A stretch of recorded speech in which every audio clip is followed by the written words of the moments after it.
guys, and welcome to my video lecture.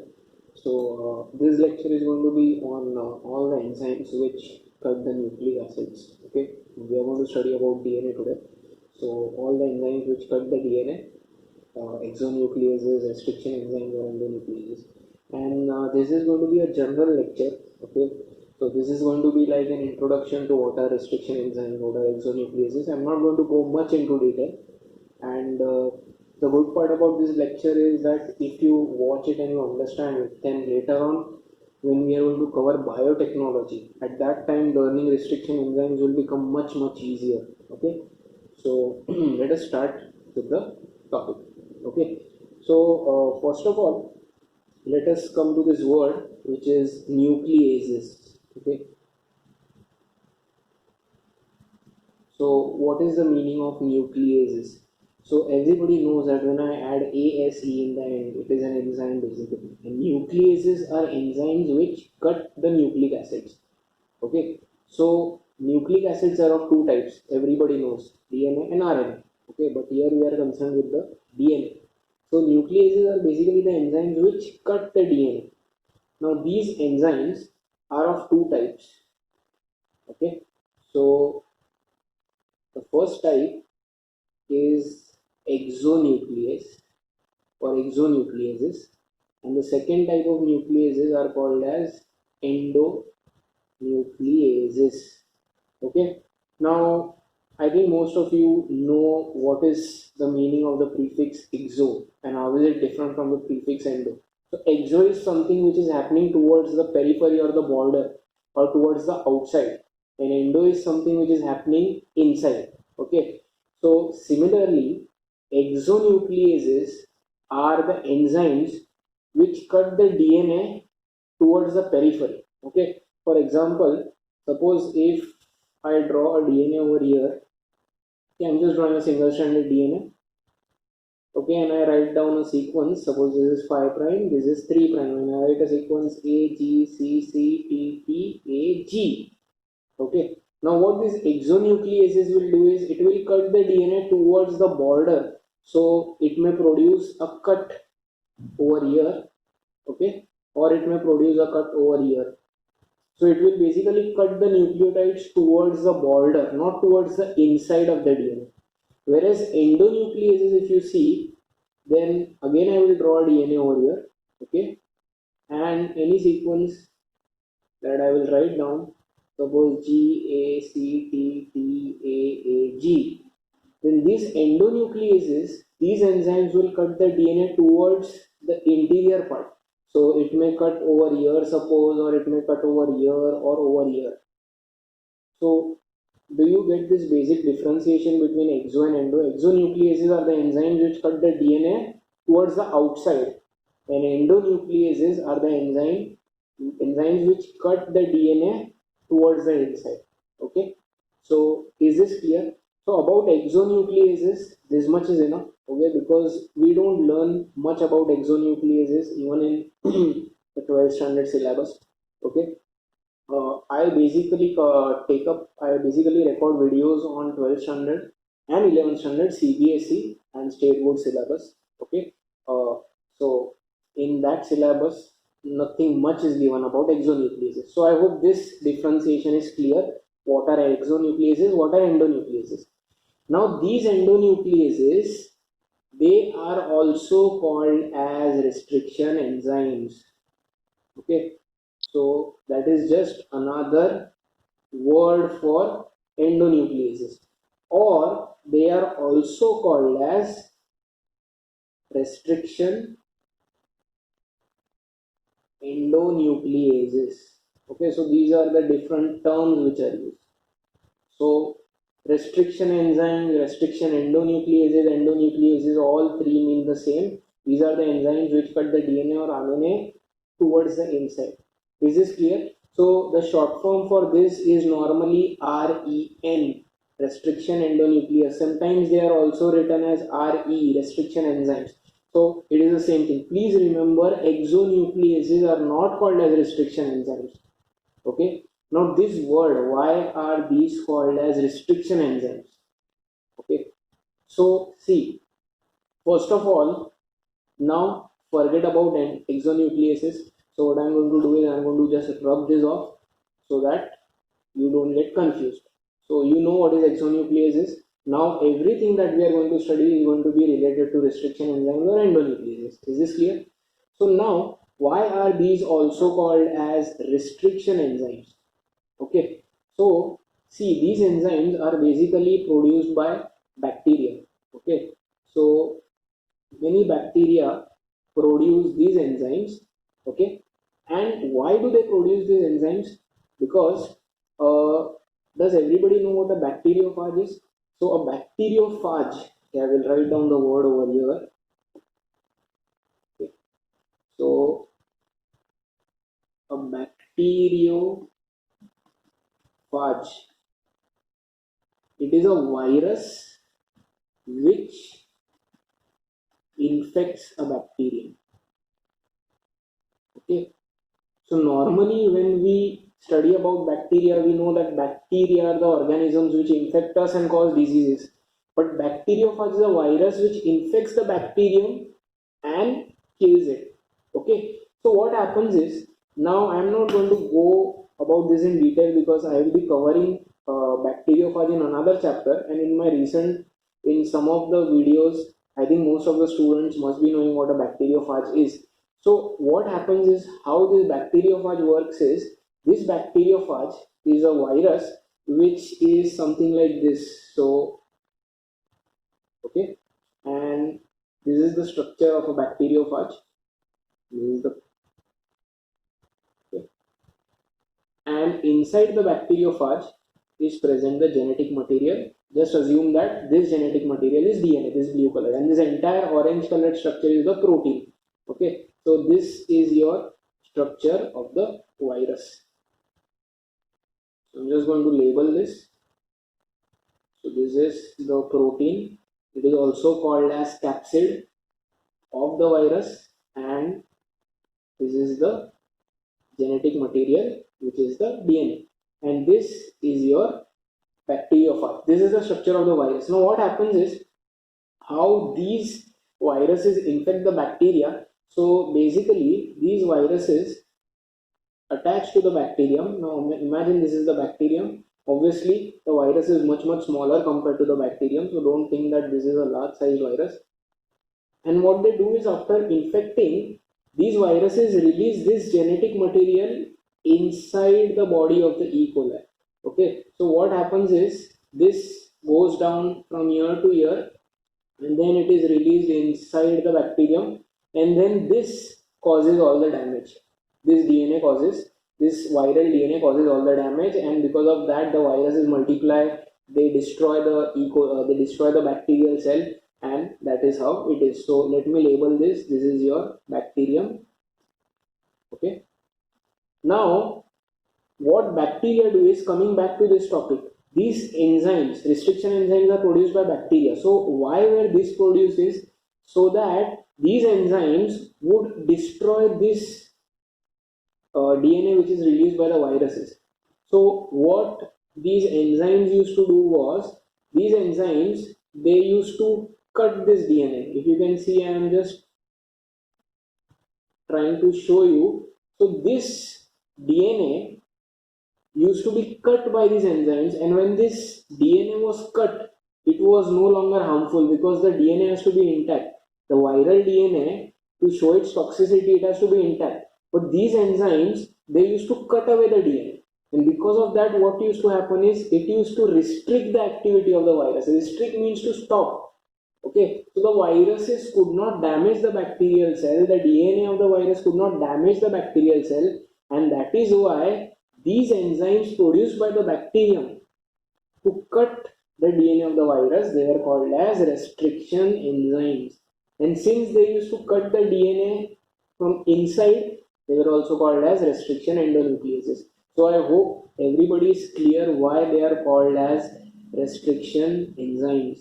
Okay, so is this clear? So I hope everybody knows now what nucleases are, what are the types, why are endonucleases also called as restriction enzymes or restriction endonucleases. Okay, now coming to the next part. Okay, So these restriction enzymes, okay, so they are basically again further classified into four types, okay, and the classification goes like this. So, excuse me, types of restriction endonucleases. So the types are like this. There is called as type 1, then there is type 2, type 3, and type 4. And each category has hundreds of restriction endonucleases. So there are basically four categories, and each category has a slightly different property. We are not going to go into that detail right now. But please remember that most of the endonucleases that we use in biotechnology, okay, and also for all these techniques like DNA fingerprinting, they belong to this category, type 2, okay. So in your syllabus, whenever we will be learning about biotechnology restriction enzymes, you will come to know that most of the enzymes examples which we take belong to this category, that is type 2, okay. Now how they are different from each other, I'm not going to teach you that, you don't have that in your syllabus, okay. So I hope this is clear, okay. Now let us take some examples so that you know how they work. Now, see, I will write down the names of some of the restriction enzymes. Okay. Uh, okay. Eco R1. Okay. Then any other example in D3. Okay. Any other example? BAM H1. And any other example? ALU1. Okay. Other example HAE3. So these are the names of the different restriction enzymes. Okay, there are many more, but these are the commonly used restriction enzymes. Now you must be looking at the names and thinking why such funny names. So we are going to study about their nomenclature as well. Okay, so first of all, let us take this example. Okay, very famous restriction enzyme Eco R1. Now, how does this enzyme get its name? So see, the nomenclature is very simple. The first letter of the restriction enzyme, if you see in all these cases, it is a capital letter. Okay, and this capital letter, okay, it stands for the first letter of the generic name of the bacterium from which it is obtained. See, you know all these are restriction enzymes, they are obtained from bacteria. Okay, we have already done that. So basically, this first letter is the first letter of the generic name. Now, Eco R1 comes from the bacterium which is Escherichia coli. So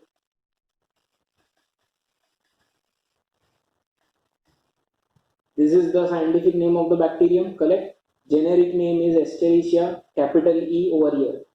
And the next two letters which are there, okay, they are both small because they are the specific name of the bacterium. So easy. So the first three letters are basically the scientific name of the bacterium from which that enzyme is obtained. Is this clear?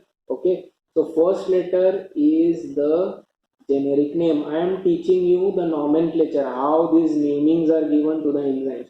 The next two letters, okay, they are the specific name. So they have to be in the lowercase or small. Please remember, don't write everything capital. Only the generic E is capital, specific is small. Same rule as in scientific name. Now the fourth letter which is there, okay, so second and third, this is the fourth letter. The fourth letter denotes the strain of the bacteria. Strain are the types. For example, in Griffith's experiment, the bacterium which was used, Streptococcus pneumoniae, it had two strains, R strain, S strain. So there are many different strains, many letters are given. So this fourth letter denotes the strain. The strain has a single letter and it can be capital or small. So there is no rule. In this case, the strain of the E. coli is R. So it is Eco R. R is capital.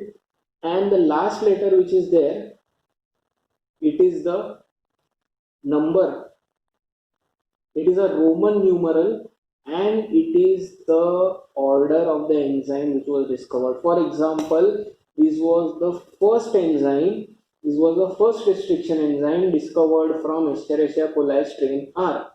Suppose after this another restriction enzyme was discovered, then it would be named ECO R2. So this Roman numeral which is there, it shows the order of discovery.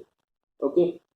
So is this clear? Let us take the example of some other enzymes. So ECO R1 I hope. So let us take this example which is HIM D3. Okay. Now again applying the rules. First letter H, generic name. Now the name of this bacterium is Haemophilus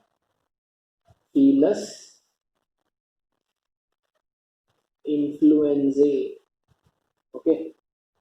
Haemophilus influenzae is the name of the bacterium. So capital H and I N small. So is this clear? Now this fourth letter, if you remember, it is the name of the letter of the strain. Now this is small d strain. Okay. So each bacterium has strains, and this last number is Roman number 3. It denotes order of discovery. So obviously before this there were two other restriction enzymes formed from this, HIM D1 and HIM D2. So is this clear? Okay.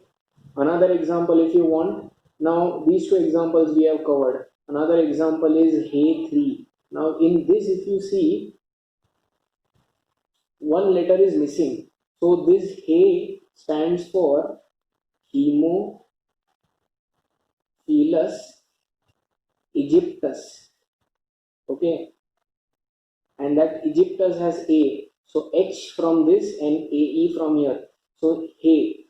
But there is no strain. So Haemophilus Egyptus is of only one type. It doesn't have different strains. Different types of bacterium are not found. So there is no strain over here. Okay. So don't think I have forgotten to write down the letter. There is no strain. And 3 is the order of discovery. So before this, the same bacterium gave two enzymes He1, He2. This is the third one discovered. So He3. So you will say, why not write He1, He2? Because this is a much more popular enzyme. All these enzymes which I have written over here, they are very, very popular and mostly used restriction enzymes. That is why names I have written. Is this clear? So I hope you have understood how the restriction enzymes are named. Okay, the first letter is capital and it stands for the generic name of the bacterium from which they are obtained. The next two letters are small, lowercase. They stand for the specific name from which the bacterium they are obtained. Okay. The fourth letter if present, it is the strain. It may be capital or small. And the fifth is a Roman numeral showing the order of discovery. Is this clear? So this is your nomenclature. So this part is nomenclature, how these namings are given. Is this clear? So I hope everybody now has understood this fact that all these restriction enzymes that we are studying or which we are going to study, they are coming from bacteria. And why are they restriction? Because they are restricting or they are cutting the viral DNA, and because of that the viruses, some of them are not able to show their effect. Okay.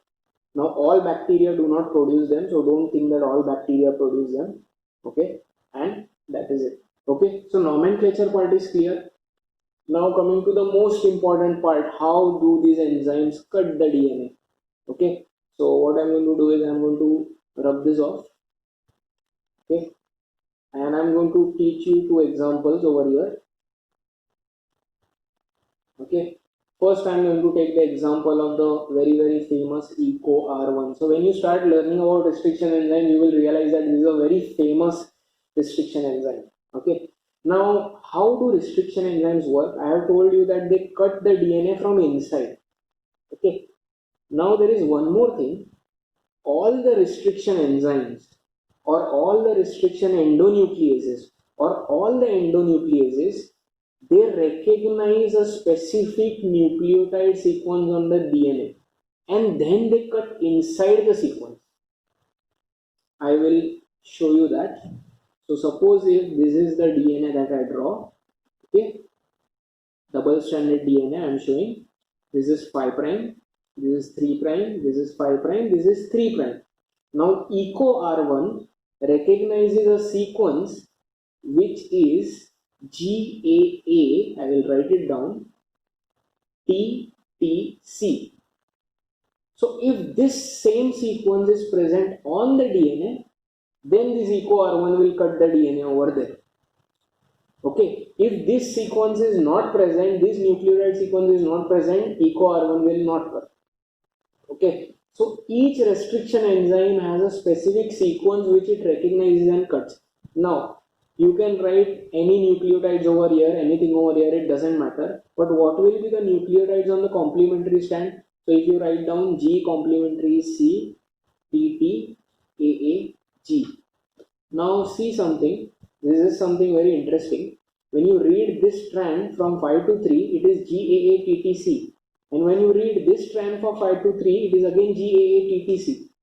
So both the strands, when you read in the same direction, meaning from 5 to 3, or if you read from 3 to 5, suppose if you read this 3 to 5, it is CTTAAG, again 3 to 5 CTTAAG.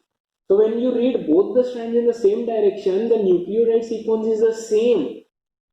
So this and this, when they are read in the same direction, the nucleotide sequence is same. And these sequences are called as palindromes. Okay. So palindromes are basically words which when you read from both ends, they will sound the same. For example, Nitin, if I write down the word Nitin. So Nitin, if you read it from backward end, Nitin, this is also a palindrome. Are you getting this fact? Okay. So basically palindrome is something which you can read from both ends, it will be the same. But in case of this sequence is a palindrome. So if you read both the sequences on the strands in the same direction, it will be the same thing. This is GAATTC, this is GAATTC in the same direction. Is this clear? Why we are reading in the same direction? Because on this strand, restriction enzyme will work from 5 to 3. On this strand, this restriction enzyme will work from 5 to 3. Please remember, everything happens in 5' to 3' direction. And also remember, this enzyme will cut on both the strands, not only on single strand. Okay, so now let us see how this is going to cut, how this enzyme is going to cut. So just imagine, this is your viral DNA. This is the DNA on the virus, and this virus has this sequence over here. Okay, this DNA has come inside the bacterium, bacteriophage has released it, and the bacterium has released this restriction enzyme, EcoR1. This EcoR1 will recognize this site. Now what it will do is, it is going to cut the DNA. How is it going to cut? Now pay attention. So what it is going to do is, it is going to produce a cut between G and A. So I am rubbing this off. I hope everybody can see this. So from 5 to 3, there is a cut between the G and A. Okay. This EcoR1 will again do the same thing on the next strand. There will be a cut between G and A from 5' to 3'. So I am cutting this. So when I am cutting this, which bonds am I breaking? Which is the bond present between two nucleotides on the same strand? Phosphodiester bonds. Okay, we have already covered this in 11th standard. On the same strand, the bond between two nucleotides is called as phosphodiester bond. But on opposite strands, the bond between two nucleotides is what? Hydrogen bond. A double bonded with T, G triple bonded with C. So it is breaking this phosphodiester bond. Anyway, not going into that detail. And plus, what is present is, obviously these bonds are present, correct? So there is a triple bond over here, double over here, double over here, double here, double here, triple here. These hydrogen bonds are present. What this enzyme does is, it breaks all the hydrogen bond present between these two cuts. So what it is going to do is, it is going to break all these bonds between the cuts. Are you getting me? So now what is going to happen is, you are going to have two fragments. Okay, you are going to have two fragments of this DNA. One fragment is going to be like this. So now I am doing one thing. I am rubbing this part off, extra part. Obviously there will be nucleotides over there. I am rubbing this part off. Okay, and I am naming this 5 prime, this is 3 prime, this is 3 prime, this is 5 prime. So what I will be having is the cut is over here. So if you want, I can show this, this is the area of the cut. So there will be two fragments of the DNA. One fragment will be like this.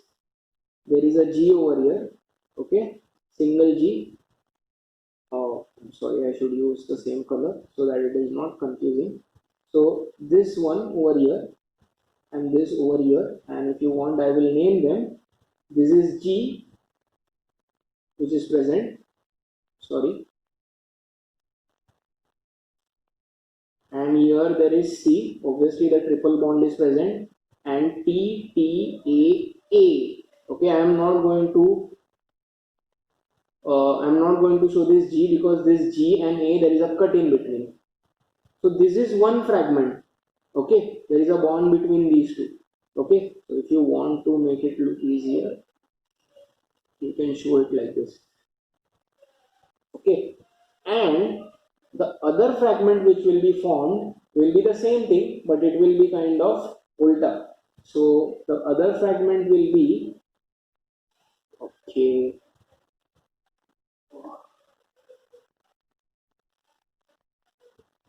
here, and I will write down the names A, T, T, C, correct? And over here there will be this single G. Is this clear? Are you understanding how this fragment has been cut? So have you understood how this EcoR1 is cutting the DNA? First of all, since it is a restriction enzyme, it is basically identifying a sequence in the DNA, inside the DNA, towards the inside, not on the outside like exonuclease. The sequence for EcoR1 is GAATTC. It is always this sequence. Okay, I am not making this up. It is this sequence which is identified. And between the G and A, when you read from 5 to 3, there is a cut on both strands. And between those cuts, all the hydrogen bonds are broken. So this is the cut. These are your two fragments. Okay, is this clear? Is this example clear? Let us take the example of another enzyme. So this was your example number 1, which was EcoR1. So I'm just going to shift it over here. Okay, so this was your example of EcoR1, example number 1. Now I'm going to show you another example, that is the cutting of DNA molecule by another restriction enzyme called He3. Okay, Haemophilus aegyptus. Now A3 recognizes a very simple sequence which goes like this. So again I am going to draw the DNA. Okay, it recognizes the sequence which is GGCC. Very simple sequence. So I will draw this. This is 5 prime, this is 3 prime, this is 3 prime, this is 5 prime. What will be the sequence over here? It will be CCGG. Again, this is a palindrome. If you read on both in the same direction on both strands, it is the same. Now He3, this enzyme basically puts a cut between the G and C. Okay, so there is a cut over here. Similarly, a cut bit over here, G and C. Okay, and obviously you know that the bonds, triple bond, triple bond, triple bond, triple bond, and here. So it is basically breaking the phosphodiester bonds over here, and because of that, what you are getting is, you are getting two fragments, 5 prime to 3 prime, 3 prime to 5 prime. Okay, over here it is going to be GG and it is going to be CC, and the other fragment is going to be again 5 prime, 3 prime, 3 prime, 5 prime. I forgot to write the polarities over here. This is 5, this is 3, this is 3, this is 5. Similarly over here, 5 prime, 3 prime, 3 prime, 5 prime. So over here, what will be the sequence? CCGG. Is this understood? So now if you see, what is the difference between EcoR1 and He3? Obviously they are identifying two different sequences, but the other difference is the type of cut which is produced. See, if you see the cut produced by EcoR1, okay, these 4 bases, okay, They are unpaired. That means they do not have a complementary base. Similarly, these four are unpaired. They do not have a complementary base. But the cut produced by A3, all the bases have complementary base pairs. So these fragments are stable. Are you getting me? These two fragments are stable. They will not again join. But if these two fragments are kept close to each other, they will again join back because of this complementary attraction between T and A and A and T. Are you getting this difference? See, these are unpaired, and unpaired means they are more reactive because they want a complementary base, whereas over here, complementary bases are present. Such type of ends where there all the complementary bases are present, such type of cuts, this is called as a blunt type of a cut. Okay, whereas these cuts, these are called as sticky cuts. Now why is the word sticky used? It is used because these bases are sticky. They want another base. They will go and stick to the complementary base. So if I have, suppose, a nucleotide over here T, then this T will go and bind over here or here because it is sticky. Sticky means it is reactive. It wants to attach to that T. That is why this ends or this cuts which are produced by eco R1, they are called as sticky cuts because these bases are unpaired, whereas the cut produced by A3 is a blunt cut. Okay, please remember. So restriction enzymes can produce either blunt type of cuts or sticky type of cuts. Blunt means here these are not reactive, they have got their complementary bases. These two fragments will not stick with each other, but these two fragments can stick with each other because these are very reactive. They are not stable. They want a complementary base to join. Are you getting me? So depending upon the type of restriction enzyme, it may produce a sticky cut or it may produce a blunt cut. Is this clear? Okay. Another example, if you want, I can take that example. Let us take the example of another restriction enzyme, which is HIND3, Haemophilus influenza D strain, third order of discovery. Now this recognizes a sequence which is, I will write down 5 prime to 3 prime, 3 prime to 5 prime, and the sequence which I am going to write is AAG. Okay, CTT. What is the palindrome? Palindrome is AAG CTT. Same again a palindrome. Now what this does is this HIND3 produces a cut over here between A and A, and also all the hydrogen bonds are broken. So this cut is like this. Okay, so one fragment will be this, other fragment will be this. Okay, so you can try to make fragments of this just like eco R1. There will be blunt type of, there will be sticky type of cuts. So you will get that. So each restriction enzyme has different recognition sites inside which it cuts. Is this clear? So see, that ends our topic for today, restriction enzyme. I have just given you an overview. So first of all, we studied what are nucleases, types. Exonucleases, nothing much. They just cut towards the outside. There is no recognition sequence as such. They just remove the nucleotides which are present on the border. Endonucleases, restriction enzymes. Why they are called restriction? Because they are used by the bacteria which produce them to cut the viral DNA so that they do not get harmed. Endonucleases because they cut in the inside of DNA. Then four types: type 1, type 2, type 3, type 4. Most commonly used are type 2, and all these examples that I have given, okay, all these examples, BAM, H1, ALU, HAE, HIND3, EcoR1, all these belong to type 2. Then I have shown you the nomenclature. First letter stands for generic name, next two letters stand for specific name, fourth letter may or may not be present, that denotes the strain, and the last is a Roman numeral order of discovery. Then we have seen two types of cuts: sticky cuts, blunt cut, depends on the type of restriction enzyme used. Okay. Finally, I would like to show you a diagram, and this diagram basically shows all the five famously used restriction enzymes. So you can see EcoR1 over here. You can see the cut between GNA, and the cut is like this. So this is a sticky cut. In D3 also I showed you AAG, CTT, sticky cut. BAM H1 they have shown again sticky cut. A3 I showed you blunt cut, and ALU1 also shows a blunt cut. Is this clear? Okay. So that ends our topic for today. This is not from the textbook. Okay. So don't worry. This is just for extra information. So I hope you now are enlightened a lot more than what you were before this lecture, and that is about your different type of enzymes which cut the DNA. Okay. So thanks a lot, and keep tuning in for more lectures. Thank you.